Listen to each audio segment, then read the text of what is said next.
To start off, I just want to thank everyone for joining the webinar. So as you guys know, this is a weekly webinar series, but we're really excited to have Michele Wong, the COO of Active Wellness, here today. We're going to be talking about preventative health and how we need to take a proactive approach to health. So a few housekeeping items to start. There's going to be two instrumental ways where the attendees can communicate with panelists or communicate with each other attendees. One is going to be via the chat function. So I see that Kalen already sent out a message letting everyone know that we're going to get started soon. So within that chat, if you change the two from all panelists and change it to all panelists and attendees, that way we can get a dialogue going and ensuring that everyone sees your message. The other option is the Q&A section. So we have an expert person joining us today in Michele. You guys are going to have a ton of questions, I'm sure, for Michele and potentially to Kalen and myself as well. So ask the questions in the Q&A.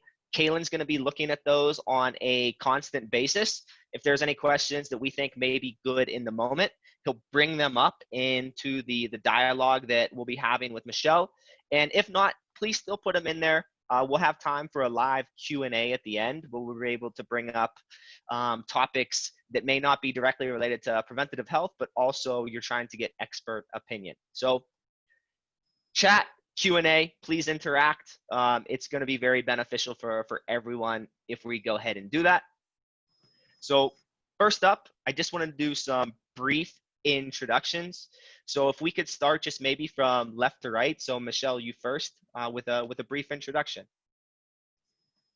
Hi, I'm Michele Wong. I'm the Chief Operating Officer. I work for Active Wellness. We are a fitness and wellness management services company. We operate in 10 states in the US and also in Canada with corporate partner there, and operate over 50 locations, everything from corporate wellness centers, community centers, medical fitness centers, residential properties, and also work with first responders and municipalities.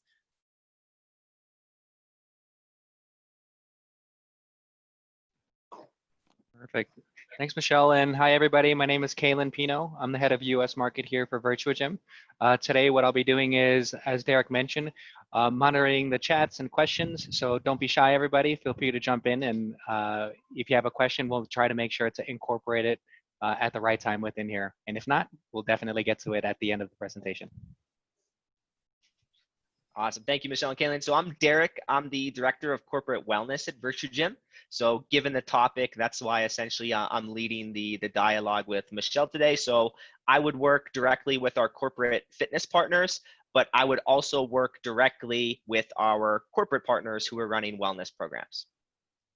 So without further ado, guys, we can go ahead and get started talking about the agenda, what you can expect. I'm going to spotlight Michele a bit more because she has a laundry list of accolades, and I think, you know, in that brief introduction, we didn't quite get to clarify everything. Also, talk a little bit more about active wellness and reopening across America. Reopening is obviously something on everyone's mind. Discussing how the topic of preventative health has always been really internal to active wellness, and has always been something that they've prided themselves on. It's always been an instrumental part of the wellness program internally, and then also how they use that for their external programs and different strategies they use to do that. And then we'll finish up with that live Q&A with the time we have remaining. So nice thing is I see people still keep coming in, but we'll have to proceed. And the first thing I want to do, Michele, is I want to spotlight you a bit more. So I actually had the pleasure of meeting Michele for the first time at URSA 2019. And I was actually attending one of her sessions that was related to the fitness, wellness, medical continuum. So I think based upon this, I knew that whenever we defined the topic for today's webinar, that Michele would be perfect. Among the other items you see here is obviously her experience in the industry, the various organizations that she's faculty, subject matter experts, or belongs to, etc. So I guess to start off, the first question today for you, Michele, is being that you've been in the industry for 20 years, especially related to partner management. I know active wellness has always been focused on preventative health and holistic health, et cetera. But maybe it's just more so from your industry expertise. How has the involvement of preventative health and holistic wellness transformed from your early conversations in the industry until now? Yeah, so I got in the industry over 20 years ago now. I started in corporate locations, and it was during that time where, you know, things were booming, working in the Silicon Valley, and companies were focused on wellness and programs to attract talent, you know, and it was sort of a feel good and, you know, let's take people past the fitness center as we're trying to recruit, whether they actually end up using it or not. It's a draw and it's a great amenity, you know, and the bubble burst, you know, so I've been through a few of these, you know, downturns, but the bubble burst. And so focus in corporate wellness became on cost savings and medical premiums and, you know, how do we reduce expenses? And so went through a really long period of time working with partners on, should we implement health screenings and HRAs and tie it back to, you know, benefits, costs and premiums, and less of a focus of, are we just trying to attract the best talent and create a great experience? And I've almost seen that come a little bit full circle in the fact that there has been, you know, I think everybody's aware these last few years, backlash on that approach to corporate wellness. You know, being that I live in the California Bay Area and the Silicon Valley, a lot of employers were starting to think, you know, it's really not returning anything to me. Is it saving me any money to care about these health screenings or to prevent the heart attack that might be 10 years away? And so in some ways, the shift has gone back to an experience focused and what can I provide for my employees? But I think it's evolved, and what we've done with our company is to evolve it even more in, are you hiring great fits that are aligned with your purpose, your mission, your core values?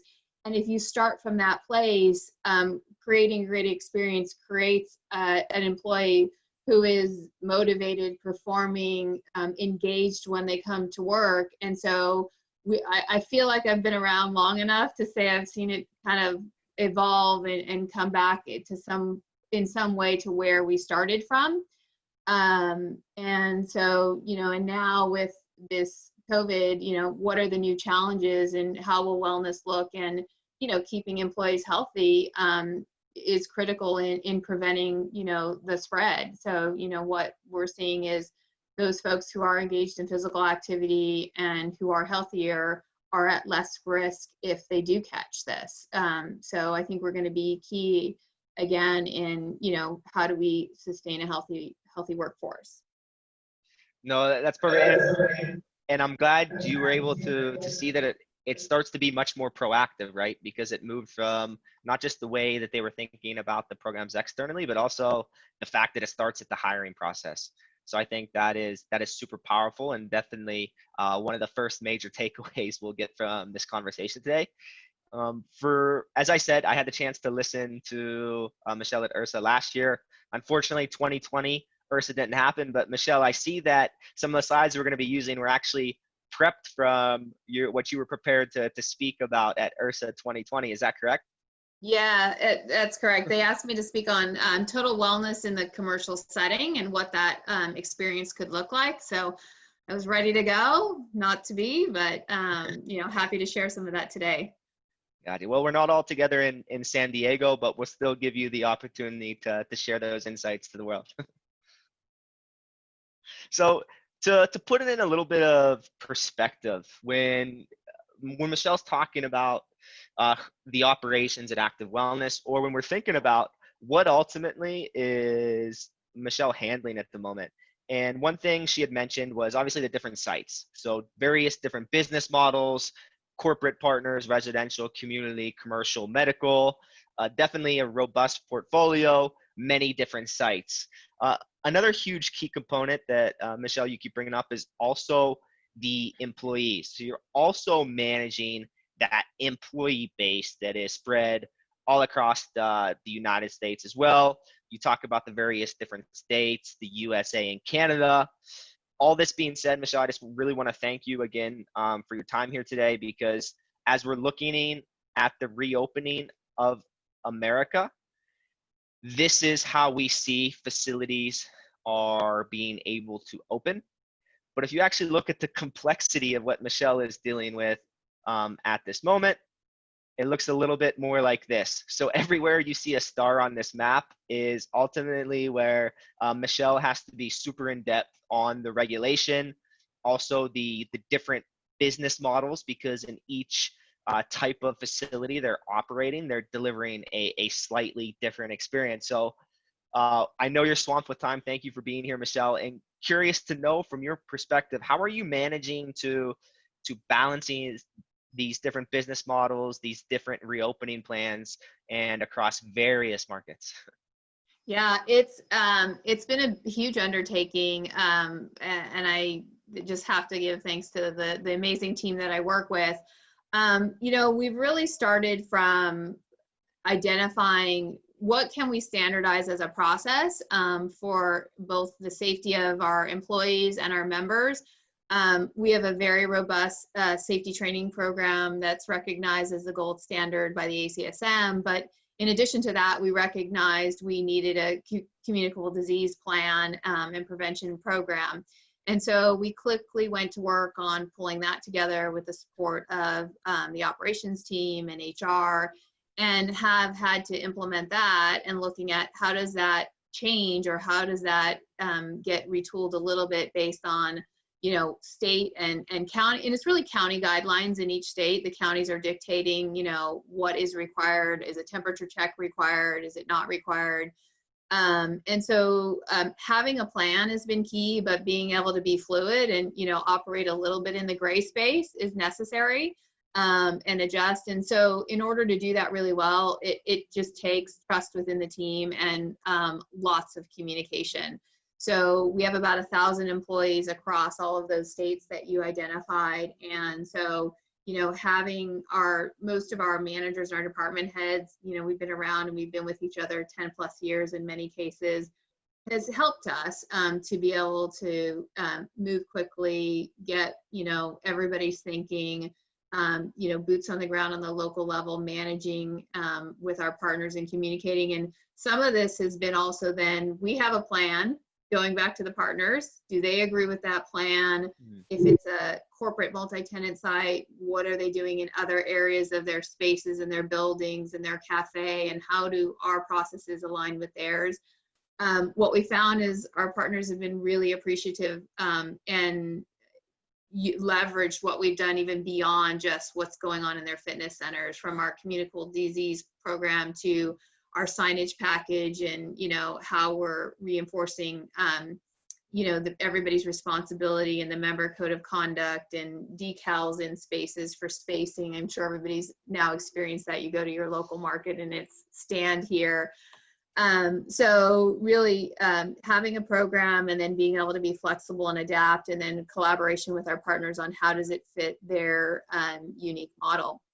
And so, I mentioned it was kind of like dominoes falling, all 50 plus of our sites closing in March and by the end of March. And now it's, we're working in reverse and reopening. So we're open in Texas, we're open in Ohio, and in Florida, and expecting to be open pretty soon here in California. And you mentioned I think you have like a pretty robust training plan that you're actually doing with the employees, because you're in an interesting position where you're essentially educating your staff, then they essentially are educating on the site basis. So am I correct that you said that you have like a training plan that I think they're going to be doing on a recurring basis to make sure they're up to date with all new regulations as well? Yeah, so we have our new communicable disease program, and so every staff member has to come back into their site for live training before their first day of work. They'll be required to do a health screening before returning to work, assessing, have they traveled, have they been exposed to anyone, are there any signs and symptoms of illness? And then daily, they'll have a health check that they complete before they come in for each shift. And then the training that they're going through to return to work is something that they will go through as a refresher every quarter, for the foreseeable future. So, lots of changes coming out of this and learning. And so in a lot of ways, from the programming to the members to the training the employees, there's things that we're maybe on our radar, but we've moved at lightning speed to implement and get in place. And, so there are some positives. It's made us better in certain areas. And so right now we're going through the task of training 1,000 people to bring them back to work. No, understood. And I think one of the really powerful things about active wellness and what they've always, at least from my perspective, have done correctly is they've always understood that their organization is related to health. So we're not just talking about fitness centers. We're actually talking about getting people to live healthy lifestyles. And I know this was one of the slides that you were going to share at URSA, Michele. And I think this graph just basically summarizes the fact that there's many components that actually build into that healthy life company. It starts with the culture, the people, the employees, et cetera. And I know one of the big things I always get out of takeaways from conversations with you, one is health needs to be a lifestyle. Like I said, if people are going to a fitness center, maybe even 3 hours a week, that's still only a small portion of their life, right? We have to get involved in other aspects of their life, making sure that they're also healthy in other pillars. And then the other aspect is that it starts internally. So if I'm looking at this, Michele, I see that like people, purpose, core values, innovation, these are all huge aspects of internal aspect to your organization. So I was wondering if you could comment on the internal aspect for you and how it's important to have clear, defined objectives, goals, et cetera, from an internal perspective related to health so that you can pass that on to the partners. Yeah, I'm happy to share with that. So, we sort of say fitness is a component or maybe a core of one of the things that we deliver, but at the heart, we're a healthy life company that we're all about creating healthy communities. And sometimes that means through fitness and sometimes that means in other ways. A few years ago, we looked at it and we said, okay, as a company who provides wellness services, what are we doing for our own employees to keep them healthy? And, as fitness is a core of one of the things that we deliver, engaging our employees in physical activity isn't something that we really have to worry too much about, right? So our employees are very active. And that's where a lot of times wellness program starts. It's a 10,000 steps a day. It's how do we get our employees moving? So we took a broader look at it and said, okay, how do we create a well-being program that aligns with who we are as a healthy life company for our own employees, and then can help deliver that to the communities we serve, the partners we serve. And that starts with, in my view, aligning people to the organization and their career. So if they're excited about what they do every day, they're going to come to work more engaged. If your culture supports them holistically, and, our leadership likes to say, hey, family first when something's going on, recognizing that they've got demands or responsibilities outside of their job, they're going to give it their all when they can. And so looking at, again, our well-being program, not just focused on fitness and nutrition, but from career, social aspects, creating community within our own workforce. How do we do that and create connection? And yes, physical activity is a pillar for us and a part of it, but not the first top and highest pillar. And then, I love the term Google uses, this dog fooding. Like, how do we eat our own dog food? If we're trying something or we're innovating, we sample it on our own employees usually before we bring it to a partner, which is exciting for our team. They get to try new things, and then we get to round out our well-being program through these different programs. Virtuagym being one of them, we piloted with our own employees, and it's how we a lot of times communicate with our employees across the organization and keep them connected and really try to share personal stories and what they're doing in their own experience at work and with their families. So just that's a little bit about, who we are and how we've tried to take our approach and our culture with our employees and sort of spread that out through our partner locations. Yeah.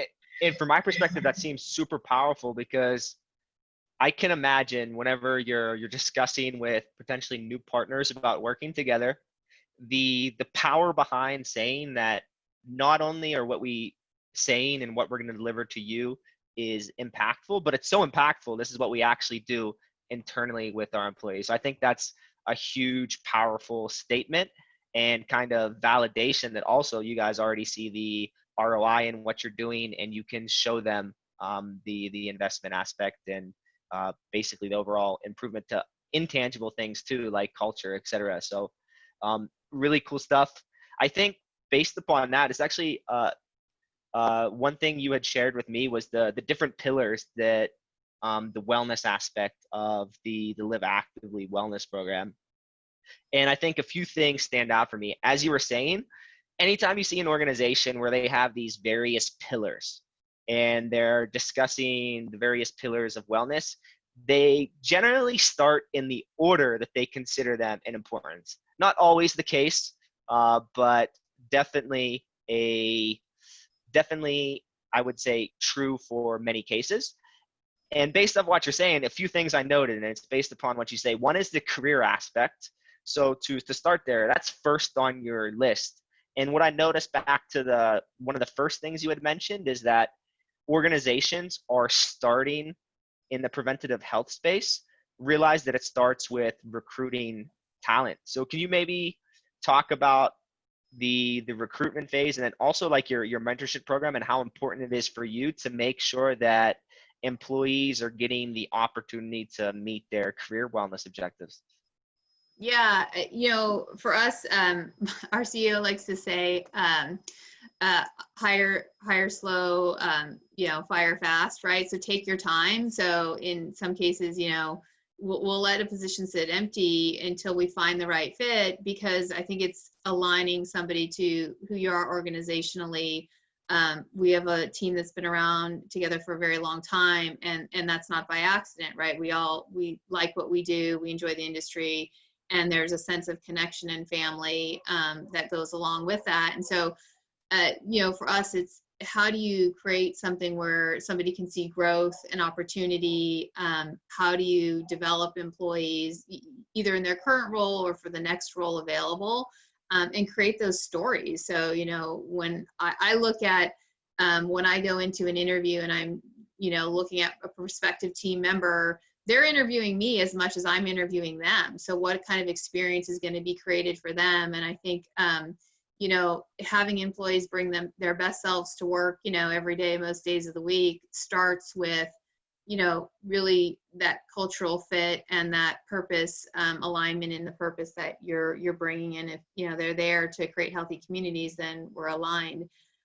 So we really try to focus on what's that experience, and, do employees have the right tools to do their job, right? Are you creating situations where, we like to say ideas bubble up, we're not a top-down organization. How can a frontline employee share something with the leadership that then gets implemented and feel like, they have an impact in their role and how the organization's evolving? And so, we like people to kind of go outside their swim lane a little bit, if you look at that, and give them opportunities to grow with the organization and support them in that. I feel like it's important to understand where people are from a, work-life balance, know a little bit about them personally, because that goes a long way in their dedication to the organization and their commitment and again, what they bring to the table every day. That makes perfect sense. I'm thinking of the people from your organization that I'd had the pleasure of meeting. And one thing I noticed is you guys have very good retention. So I think that's a testament to, what you have said and that investment that you're referring to. As you also note from that slide, that the fitness was the fourth pillar. And I think that's a lot of focal point. And maybe if you can just validate this, and I think you said it briefly earlier, it's, fitness is a component of your wellness program. It has to be. I mean, you guys, you're running fitness centers as well, so it's a core part of your business. However, a lot of your employees have always been good, or at least that's a strong point of health that, from a broad perspective, they've focused on. And now the importance is to getting them into these other aspects so they have this more engaging, holistic experience. Yeah, I think with, our employees, getting them to work out, use our centers, that comes as a benefit of their employment. That's not really a challenge for us, but almost creating the flip side, the balance in it, like letting themselves have a day off, or, exposing them to, different workouts that would be more of the mind body, stress relief. So it's different for us. It's not like we're trying to get our employees up off the couch. They're already moving, but, almost in some ways, our walking challenge is like, hey, it should be a day to just walk the dog and be with the kids and be with the family. Take a day off from the gym, a little bit of a different problem than our typical partner faces with their employees. So yeah, it's a pillar and it's important. And from the aspect of, eating our own dog food, we love to try new equipment, new programs, and that is part of our well-being program, but not the highest and most important pillar in our organization. No, no, that's great. What I'm thinking too is I'm looking at I'm typing some notes as we're going too, because I want to make sure I ask you some questions related to the content. And one thing I notice here is that the Live Actively campaign, your employee base has always been quite remote from a corporate level. So it's not like necessarily a new business model or a way of doing business, but it's definitely shaken some things up. I mean, definitely the environment. So, stress being high, et cetera. So I was wondering if there is certain initiatives that maybe you have been implementing specifically related to this. And I think from our discussions earlier, you were doing some things regarding like ergonomics, or also mindfulness if they're stressed out due to obviously many concerns that could be going on in their mind. Yeah, I mean, we started this last year and looking at, our workstation evaluation and ergonomics, and we have a lot of folks that more and more are remote and working from home, and how do we support that and make sure they have the tools and the equipment in the environment they're in, as well as in our facilities.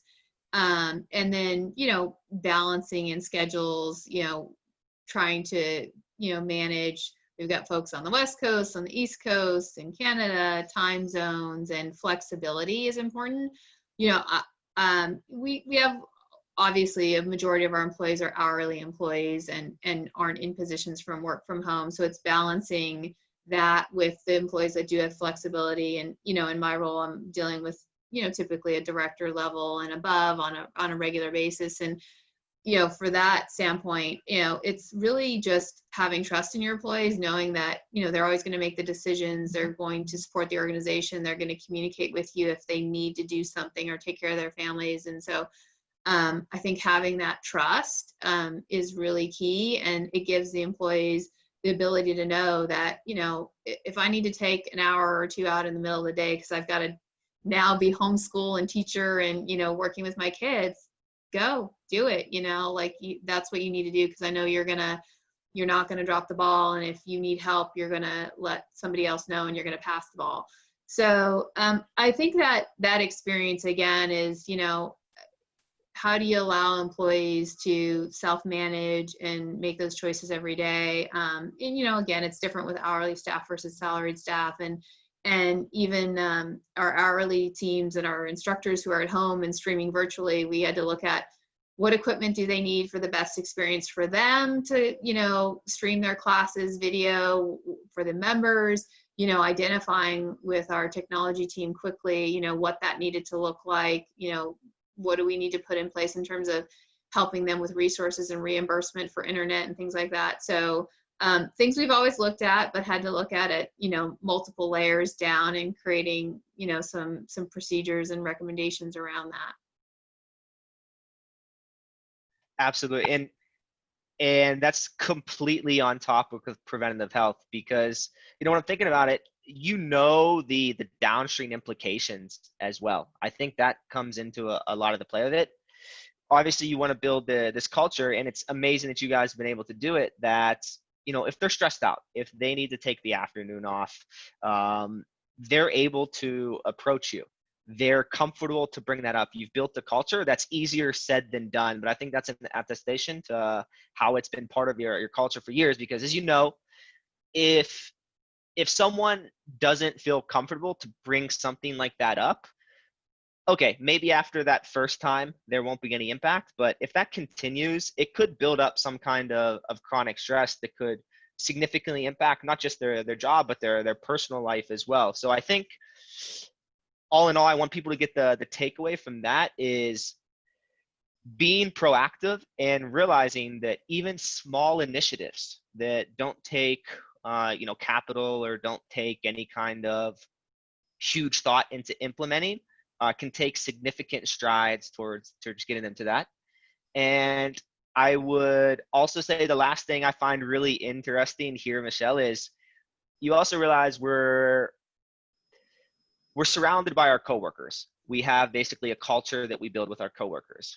We're surrounded by our friends. We might have a culture we're building with them, but you also realize that family is a huge part of probably influence on them as well. So I think internally, the active wellness family, but then also externally as well. And I believe, if I'm not mistaken, you guys are also doing initiatives to get the kind of this family programming as well. Yeah, so, we moved, like I said, in some cases at lightning speed in offering, things like virtual programming to all of our members across our 50 sites, and streaming some of our typical classes that we would have in our clubs. And what we realized really early on is, moms, dads, they're at home with their kids, trying to figure out how they're going to be, school teacher and balance all of the demands. And so we added PE sessions in the afternoon for families and kids, and we're trying to fill that gap that's been left with school closures, and recognizing that it's not just our member at home, it's not just our employee, but it's the whole family. And we serve a real wide variety of demographics, so in just sort of our mainstream fitness and our HIIT type classes and those types of programs, we also went to how do we reach our folks that are coming in for medical fitness programs and our Parkinson's patients and our cardiac rehab, with programs and classes that, are good for them and they're able to participate at their level. And that takes also our team and our trainers reaching out to, maybe some of our senior communities who are not used to what virtual looks like or how to log in, and coaching them through that. So we've really had to look at, how do we reach a variety of our communities out there with the different needs that they have. And Kalen, I see that a lot of people are being shy at the chat right now, but one thing I'm going to encourage people to do is start coordinating maybe some strategies that you've also implemented. We're at a unique time right now that we want to knowledge share with each other, right? To help with some of these initiatives. I'd be curious to know, so in the chat function, as we continue this dialogue, would you guys mind dropping a message here saying where you're from? So what country as well as, or state, as well as what kind of strategies you guys are implementing. We'd be curious to know. And Kalen, I'd be interested if you can watch that and maybe bring that up to us later, any kind of summary you see from that. So to move on, so that's the internal aspect. You've already talked about it, Michele, that basically it starts internally, but your organization's with 55 external partner locations as well. So you're taking what you're learning on that internal aspect and then using it to help define your programs externally. So to start, how are you using, or maybe is there any specific process you're doing to show that implementation internally and showing that it's benefits to show externally? Yeah, depending on what our partners' needs are, if it's a, corporate site, they're very interested in many cases in our well-being program, and we can share, some of our stats and participation. We don't do, in-depth health screenings with our employees and measuring that, that type of data. We're really looking from the engagement standpoint. And so sharing that with our partners. And then in many cases, we run facilities that are commercial based and have membership, and, how that can they engage corporate partners that may be joining their facility as members with a broader program that's beyond just the facilities offering. And that we've got this program that's packaged and ready to go. And then, in many cases, what I've definitely found over the years and working with corporate partners is, we know 20% of the population, if you open a fitness center, is going to come, right? You're going to get that from a corporate campus to a community. How do you engage those that are not typically engaged in a fitness program or not looking to buy a membership in a club? And we believe it starts with some wellness and some offerings. And sometimes what we find is the virtual programs is where people feel a little bit safe and comfortable. They have anonymity. They're not worried about coming in a club where a trainer is going to push them, beyond what they're comfortable with. And so historically, we found that with our corporate partners, we get higher levels of engagement in virtual programs for folks who've never joined or come into our fitness center than those that do come in, because they're already in that community connecting live with individuals. And so maybe are not as quite interested in the virtual because they're already experiencing, the staff and coming in 3 to 5 days a week. So for us, it's, an opportunity to engage a larger, broader set of the community and then expose them to the fitness offerings that we have. And a lot of times, those folks are the ones that are dealing with, chronic back pain or pre-diabetic or, in most in need of our services, yet least comfortable with those services. And Michele, I think this is a really powerful slide. I know that this was something you wanted to speak about at IRSA. So I'd like to give you the floor real quick, your IRSA moment, so to speak, where you could essentially bring up and basically explain this idea of the reactive versus proactive health and how you're using that as part of your program design. Yeah, I mean, there's been for years this, what is the fitness, wellness, medical continuum, kind of in that order. And in my view, it's a little bit different. It's, how are we reaching the folks that are coming from in a reactive state, maybe dealing with a medical condition? They're a little bit motivated by fear, which we think that may happen out of COVID. People are realizing, well, this may be the first of other communicable diseases that we may encounter. And if I'm healthier, I'm less likely to get critically ill. And so I think the continuum is coming from a reactive state. How do we engage, the 80% that haven't been joining our fitness clubs, getting them engaged in fitness, and then moving them along to more of this proactive, and what we're seeing is more, the fully invested individual that's looking at wellness and holistic, and it's, fitness, nutrition, mental health, sleep, and what we're partnered with is organizations that are looking at how do you really improve someone's health span. You get to that fully invested wellness place, and it's about improving their health span, meaning, they may still live the same number of years they would have lived to, 75, 80, whatever it might be. But instead of being chronically ill for 15 of those years, they live a really healthy, active life and then just, pass, in a more active state. So that sort of morbidity state is compressed. And I think that's where we're evolving and focusing on is from a proactive standpoint. It's, it's not that I'm going to live longer, but I'm going to live better. And I'm going to have a fuller, richer life, looking at all of these different aspects. And as being a healthy life company, it's, there will be fear of coming into facilities, but that connection with individuals and community, I think is really key in the experience. And the mental health and the social aspects are just as important as the physical. And I think you probably experienced this too, Michele, but obviously I'm speaking directly with corporates on a regular basis as well. And anyone I would ever speak to, any stakeholder from any organization, always says they want to be more proactive when it comes to health, but we still see many organizations in the reactive phase. I guess for you, what are some reasons why you think that may be? Could it be a matter of convenience, or maybe another thing I can think of is if you have a reactive state, you're reacting to something that already happened, right? So you can physically or put your hands on it. It's tangible. You can react to it. Whereas in a proactive space, it's a little bit more difficult to say. So like in your example, okay, it's difficult to say, okay, this person lived a better life. It's difficult to prove that they lived a better life because of this program, but all the statistics back it up, right? This all has a methodology to it, but so many people, I guess, is it a convenience factor? Is it a matter of ROI? What do you think that is?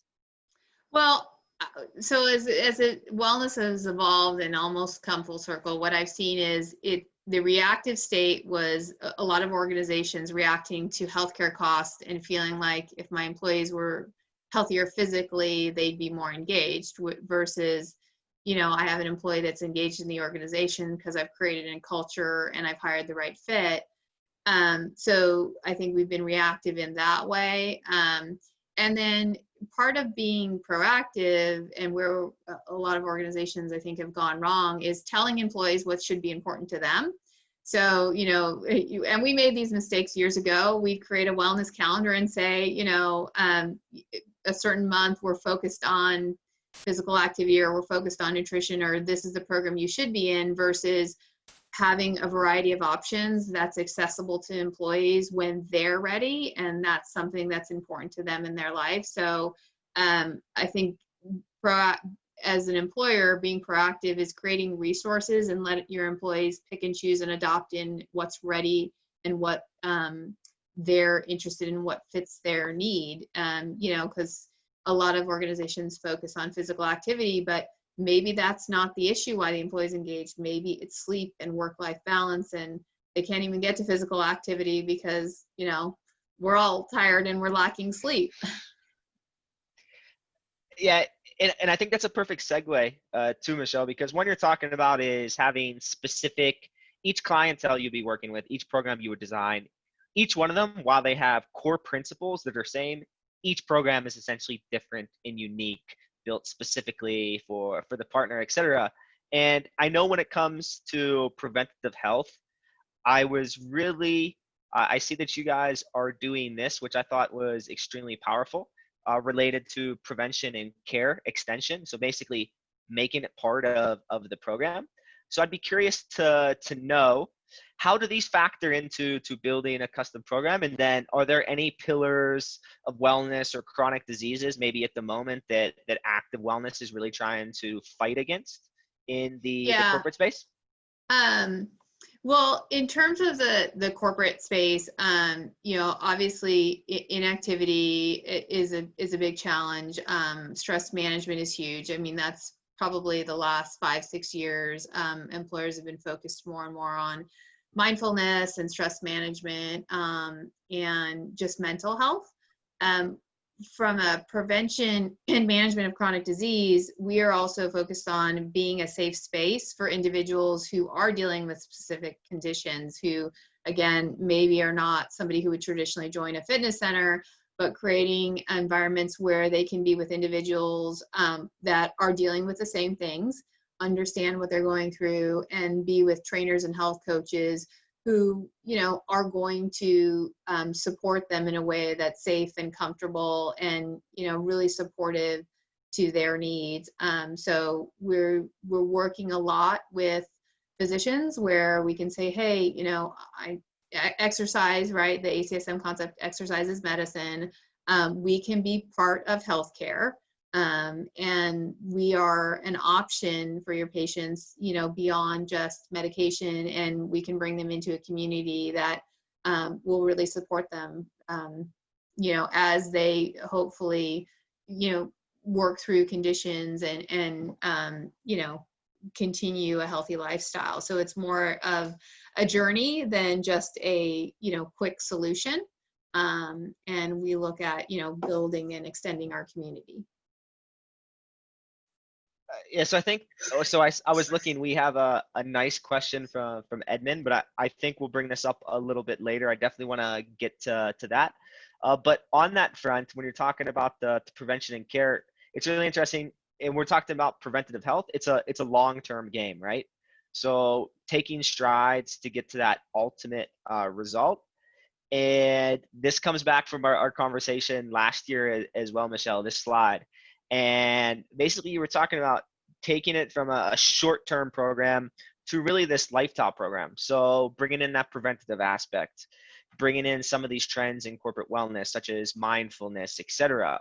So I guess from this, why and how, and you've already gone a little bit into the how of it, is Active Wellness taking that long-term lifestyle program approach? Yeah, for us, it's really being that welcoming, safe space for anyone, and looking at how are we helping individuals make lifestyle changes that support them on this, this long-term health journey. And what the difference is then maybe short-term programs, if you want to, like, quick and simple, looking at weight loss programs, right? Why do people go on and off and always are losing the same 10 or 15 pounds? Because they haven't created a healthy lifestyle. There's maybe too much structure without enough education and coaching on, overall health. And it's driven by, meeting maybe one number on the scale versus finding purpose and happiness and enjoyment in different activities. And so we try to look at our programs as part of this health journey and creating enough structure to give people the tools they need, but enough flexibility so that it's really personalized to what fits with their life and what's sustainable. And I think about the program design for you. And once again, it's important to note that your program design is program design for medical fitness, program design for commercial, program design for corporate, etc. So when we're talking about the program designing, I think, if I remember correctly from the conversation we had, or your presentation at Urson, we had a follow-up conversation on it as well. A huge aspect of what you're doing with preventative of health is also making it engaging, maybe via some digital way, but also being able to monitor progress. And I think this can be, as you're saying, it's not just weight, but there's also achievements to getting there. So it might not be what you're doing on the scale, but maybe you did these 3 inputs that are in the right direction, in order for them to monitor and make sure they're taking the appropriate steps to get there. Yeah, absolutely. So it's, and that's where the personalization comes in. What are some of the goals and things that, individuals want to have as an outcome? One of the programs that we have is, we call it our zone group training program, functional training. And, we say that we're training individuals like athletes, right? And one of the things that we've done throughout the years is we've had a chalkboard wall and had them write up what their goal is. I want to be able to walk further, or, have more energy playing with my kids. And so it's not based on just specific metrics on a scale. While we measure those and, we celebrate those as well, and like to share those results with our partners so that they see that value in the program. There's a more personal value, and really making any program accessible to any individual. So being able to tailor, and our trainers are very skilled, and our health coaches with, how do I create an environment that is welcoming and accessible to anyone at any fitness level, at any readiness.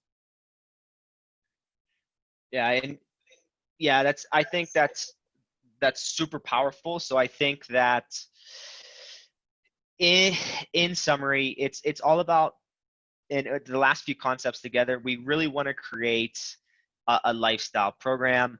We can get towards a goal in many different directions, right? Everyone kind of wants to look at it as a straight line on occasion, but we know that that's not always the case.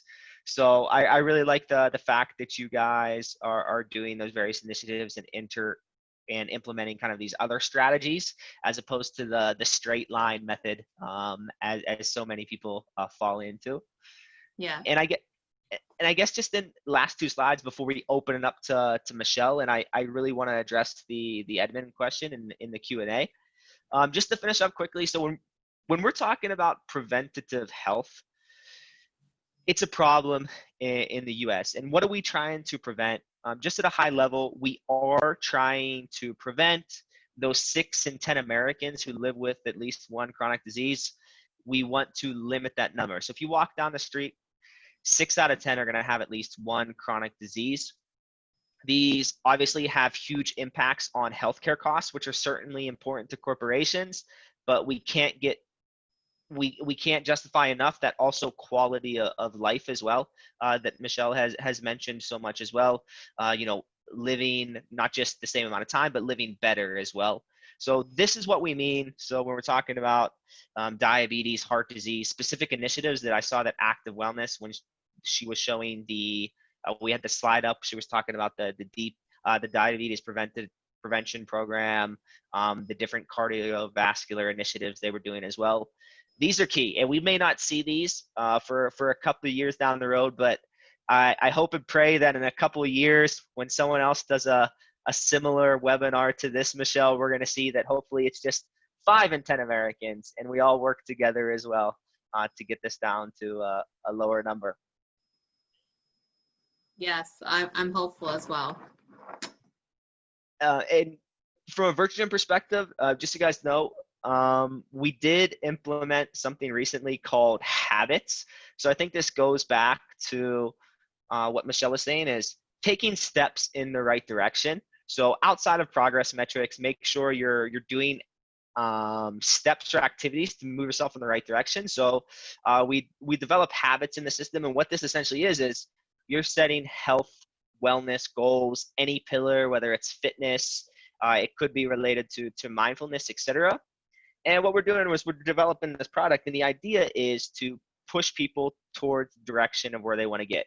So they set the goal on a daily basis. They're going to be getting reminders of basically have they performed that specific step towards their wellness goal. So, in the future, maybe it's drinking water, maybe it's taking a mindfulness break, whatever it may be, but making sure we're taking passes to get to that ultimate goal. So as mentioned, I did want to leave the last few minutes for Q&A. And Kalen, I saw that you've been going back real quick in the chat with, I believe, a couple individuals. Would you mind maybe just summarizing the conversation, and if there's anything outstanding, maybe even proposing it to Michele?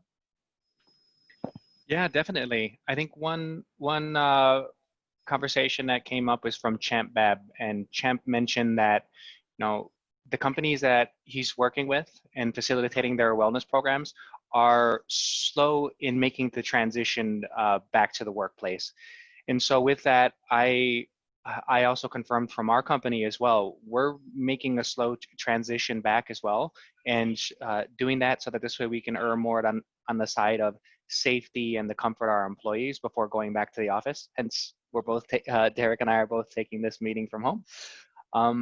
But I think that's super interesting, and maybe to turn that into a question in general, Michele, is from my perspective, I feel one of the things that I've seen is that for many organizations, they primarily look at facility management as one of the main core offerings from organizations when working with their employees and offering wellness programs.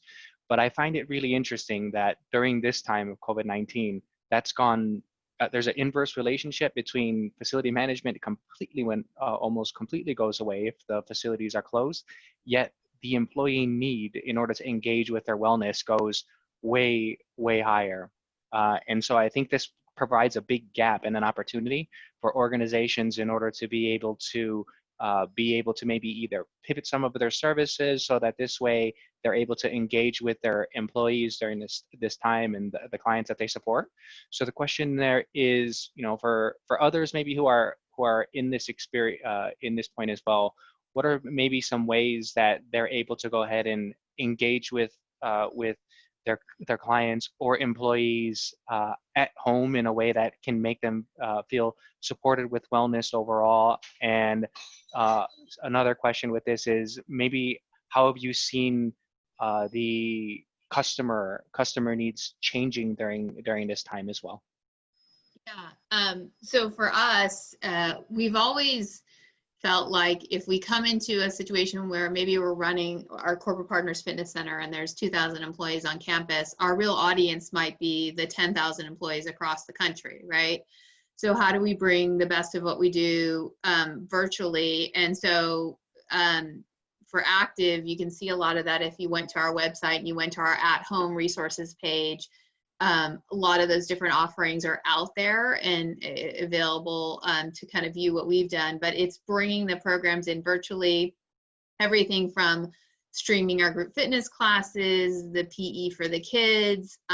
We created an at-home workout kit that's about $150 and had video content tied to that. So folks who wanted a little more than just body weight exercises and some equipment, could get that equipment package. And so trying to bring what we do already to the employee groups and bring it virtually. And we know that's going to be an ongoing need. So every single one of our 50 plus sites, we're planning to work on, as we come back in and we open the centers, every class we offer live will be streamed virtually, as well as a library of content that folks can access at any time. So kind of that on demand, a mix of live streaming. I can see my favorite instructor. I can be there, Tuesday at lunchtime with everybody else, but I'm coming in from home. Or I can just access programming when it works for me based on, 12 is not a good time anymore because I'm taking that time to do, summer school curriculum with my kids who are at home that would have actually been in school. So virtual is really important. We've always felt it's been a core piece of what our partners value in us, is being able to reach a broader audience. And as we open up our commercial facilities, we look at that as how do we retain and build greater value for the membership fee that those members are paying, right? Memberships is what that sustains the business. And so being able to say, well, for your membership, you will still be able to attend, Sally's yoga class, but you'll be able to do it from home, that instructor that you know and love, and, see some of the regular faces in class if you're not comfortable coming in.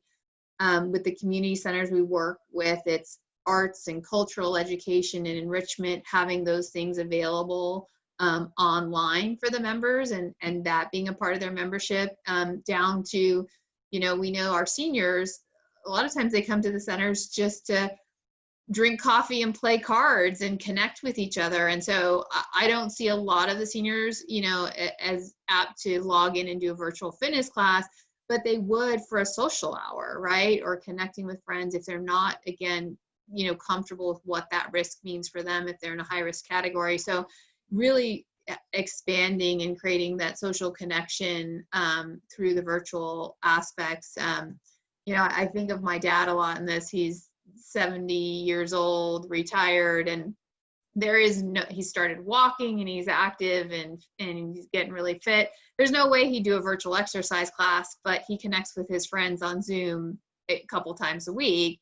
And so that community connection and leveraging the virtual to do that or share experiences is really key. Yeah, so I'm looking at other questions there, and maybe as a build up on that. So Michele, you're basically talking about strategies to re-engage, reconnect, etc. Another question, and I think it's been asked a couple times, is it's an interesting position, and I'm just talking about the global scenario in general, where companies realize that health has never been more important, but at the same time, pockets are tight. So, hey, we know we have to invest in this. We know probably now more than ever that, we need to be proactive about it, but now's not good timing. So a couple questions related to here is, how do you still navigate organizations at this time, or maybe even business development in general? What are kind of the people to talk to, the conversations to have? Yeah, I mean, it's tough, right? There's been a huge piece out of this that's not just health and concern for that well-being, but financial as well, right? What's the impact? We've always found, and I think I've shared this over the years with partners, is that what's allowed us to expand our business and be a really great value proposition for our partners is the virtual piece. We've been doing virtual for years with partners such as yourselves. And so from a financial standpoint, it's less expensive to reach everybody virtually than it is to have a fitness center in every corporate location.